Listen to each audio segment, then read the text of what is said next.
Barishal reporters unity প্রতি বছরই বিভিন্ন জাতীয় প্রোগ্রামে আমাদের এই মুক্তিযুদ্ধের তথ্য ও দলিলপত্র প্রদর্শনীর আয়োজন করে। তবে প্রত্যেকবারই আমি আসি এবং দেখি, তবে আমাদের নেক্সট জেনারেশন যারা স্কুল ভিত্তিক এগুলো ওদেরকে জানানো উচিত। যেমন এইবার নবম সেক্টর আমাদের সেক্টর, এবং আমার জানা মতে এটা বোধহয় সব সেক্টরের মধ্যে সবচেয়ে বড় সেক্টর। সেই সেক্টর নিয়ে এবার কাজ করেছে দেখা যাচ্ছে। আসলে অনেক কিছু জানার আছে। আমরা যদি মুক্তিযুদ্ধকে না বুঝি, না জানি, তাহলে আমাদের মধ্যে দেশপ্রেম দাঁড়াবে না, এবং সেই দেশপ্রেমটা না হলে আমরা সবসময় এভাবে পরিশুদ্ধির অভিযান করতে থাকবো কয়েক বছর পর পরই, আমার যে ধারণা। আর একটা কথা, সেটা আমার একটা অভিমান বা অভিযোগ, আমাদের 9টা সেক্টরের 8টা সেক্টরের সেক্টর কমান্ডাররা একটা পদবি পেয়েছে, সম্মান পেয়েছে, কিন্তু মেজর জলিল যিনি 9 নম্বর সেক্টরের সেক্টর কমান্ডার ছিলেন তাকে কোনো পদবি দেওয়া হয়নি। কোনো সরকারি, আমি বলবো না যে একজনের কথা, এত বছরে 53 বছর বয়স পর্যন্ত আমরা তার সেই স্বীকৃতি পাইনি, কোনো পদবীর স্বীকৃতি। যদিও ইতিহাস কখনো বিকৃত হতে পারে না, হবেও না, তাকে মনে রাখবে সব সময় 9 নম্বর সেক্টরকে। এবং আমরা চাই যে এখন একদম সম্পূর্ণ নিরপেক্ষ একজন সরকার এসছে, সরকার চলছে, আমরা মেজর জলিলকে যেন তাকে একটা সম্মান দিয়ে সেই আমাদের সেই ক্ষোভটাকে যেন দূর করেন, এটা আমি চাই। আর বইয়ের ব্যাপারে আজকালকার বইমুখী তো ছেলে পেলে খুব কম, তবুও পড়তে হবে, দেখতে হবে। কভারটা দেখলেও ভেতরটা অনেক সময় পড়ানটা ঠান্ডা হয়, দেখি তার ভেতরে কি আছে। সুতরাং আমাদের জানতে হবে, আমাদের বুঝতে হবে, তাহলে আমাদের যে ভুল ইতিহাস জানানো হয় বলে আমরা এখন শুনি, সেই ভুল ইতিহাস থেকে আমরা মুক্তি পাব। আর এরকম অনুষ্ঠান শুধু রিপোর্টার্স ইউনিটি কেন, আমাদের মনে হয় প্রত্যেকটা শিক্ষা প্রতিষ্ঠানেই বিশেষ বিশেষ দিনে এই ধরনের প্রদর্শনী করা উচিত, যাতে বাচ্চারা বোঝে যে আমাদের মুক্তিযোদ্ধারা কত কষ্ট করে আমাদের দেশটাকে স্বাধীন করেছে এবং আমরা এই স্বাধীনতা রক্ষা করব, তাতে আমাদের যত কষ্টই হোক। বরিশাল রিপোর্টার্স ইউনিটি দীর্ঘ 18 বছর ধরে এই প্রদর্শনী করে যাচ্ছে। এখানে মুক্তিযুদ্ধের দলিলপত্র, মুক্তিযুদ্ধের বিভিন্ন দুর্লভ ছবি আমরা প্রদর্শন করে আসছি। এবছর আমরা 9 নং সেক্টর কমান্ডার মেজর এম.এ. জলিলকে নিয়ে একটি আলাদা প্রদর্শনীর আয়োজন করেছি। আপনারা নিশ্চয়ই অবগত আছেন, মেজর জলিল মুক্তিযুদ্ধে 9 নং সেক্টরে অসামান্য অবদান রেখেছিলেন। যুদ্ধ শেষ হওয়ার পর তাকে জেলে যেতে হয়েছে, কারণ ভারতীয় সেনাবাহিনী খুলনার 30টি গোডাউন থেকে পাকিস্তান আর্মির রেখে যাওয়া অস্ত্র, গাড়ি, গোলাবারুদ ট্রাক ভর্তি করে যখন নিয়ে যাচ্ছিল, তখন মেজর জলিল হুঙ্কার দিয়েছিল, বলেছিল অস্ত্র আমাদের, এগুলো নেওয়া যাবে না।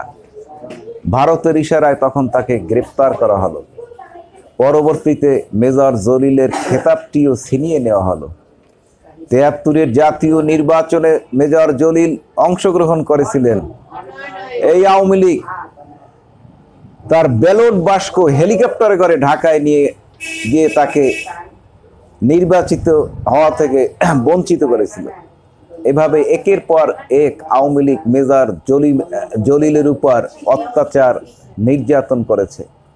আমরা বরিশাল রিপোর্টার্স ইউনিটির পক্ষ থেকে বলতেছি, বরিশাল বিমানবন্দরের নাম মেজর জলিল করা হোক এবং মেজর জলিলের খেতাবটি যাতে করে ফিরিয়ে দেওয়া হয়, এজন্য আমাদের আন্দোলন চলবে এবং ভবিষ্যতেও চলবে, যতদিন পর্যন্ত মেজর জলিলের খেতাব ফিরিয়ে না দেওয়া হয় এবং বরিশাল বিমানবন্দরের নামকরণ মেজর এম.এ. জলিল না করা পর্যন্ত আমাদের আন্দোলন চলবে এবং প্রদর্শনীও চলবে।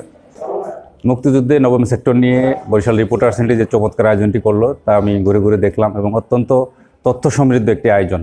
মুক্তিযুদ্ধের 9ম সেক্টরের অনেক অজানা তথ্য এই প্রদর্শনীতে আমরা জানতে পারলাম, এবং বিশেষ করে মেজর জলিলের যে রচনাবলী, মেজর জলিলের লেখা যে বইগুলো, এগুলো কিন্তু এখন অনেক দুষ্প্রাপ্য ছিল এতদিন।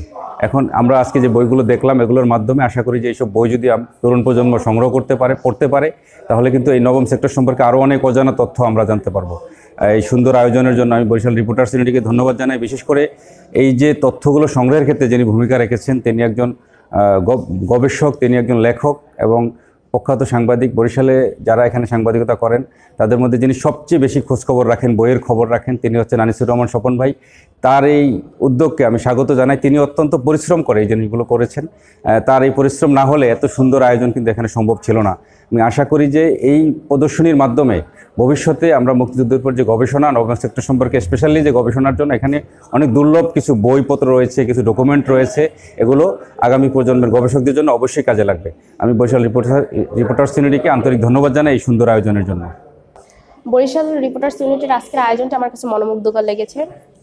এখানে আমরা দেখতে পাচ্ছি যুদ্ধকালীন সময় রাইফেল, আরও বিভিন্ন ধরনের যুদ্ধে ব্যবহৃত যে বিভিন্ন জিনিসপত্র, তখনকার যে রেডিওটি আমরা যার মাধ্যমে স্বাধীনতার প্রচার শুনেছিলাম, যুদ্ধের যে আহ্বান দেওয়া হয়েছিল, রেডিওটি আমরা এখানে দেখতে পাচ্ছি।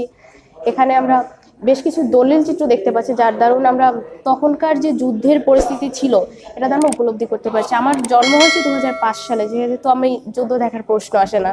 আমার ফ্যামিলির, আমার বাবা মা তারাও যুদ্ধ দেখেনি, তাদের থেকেও শুনেছি, কিন্তু শোনার পর এখানে দেখে আমার মনে হচ্ছে আমি একদম তখনকার যুদ্ধকালীন সময় আমি মানে যুদ্ধ এখন হচ্ছে, আমি যুদ্ধের মধ্যে দাঁড়িয়ে আছি। যুদ্ধের যে ছবিগুলো দেখে আমার মনে হচ্ছে। তারপর এখানে যে বইগুলো সংগ্রহ করা হয়েছে, বইগুলো তো একইভাবে তখনকার যুদ্ধের একদম তখনকার যুদ্ধের যে চিত্রগুলো ছিল, বইগুলো পড়ার মাধ্যমে আমি চিত্র সম্পর্কে অবগত হতে পারছি। রিপোর্টার্স ইউনিটির এই আয়োজন ভবিষ্যতে আরও করা হোক, ভবিষ্যৎ প্রজন্মের জন্য এটা খুব উপকারী, তারা যুদ্ধ সম্পর্কে জানতে পারবে আয়োজনের মাধ্যমে। বরিশাল রিপোর্টার্স ইউনিটি এর আয়োজক হিসেবে যে মুক্তিযুদ্ধের তথ্য ও দলিলপত্র প্রদর্শনী প্রোগ্রামটার মাধ্যমে আমরা আসলে অনেক কিছু জানতে পারি মুক্তিযুদ্ধ সম্পর্কে। এটা এখানে মুক্তিযুদ্ধের অনেক বই থাকে, যে রাইফেল, রেডিও, এগুলো আমরা দেখি, বিভিন্ন মুক্তিযুদ্ধের ছবি, এগুলো দেখি। এর মাধ্যমে আমরা আসলে 1971 সালের যে 9 মাসে যে কি ঘটছে, যেটা আমরা বাস্তবে দেখি নাই, কিন্তু এই ছবির মাধ্যমে কিছুটা হলেও সেটা মানে অনুধাবন করতে পারি। এটা প্রতি বছর রাখার জন্য কর্তৃপক্ষের কাছে অনুরোধ।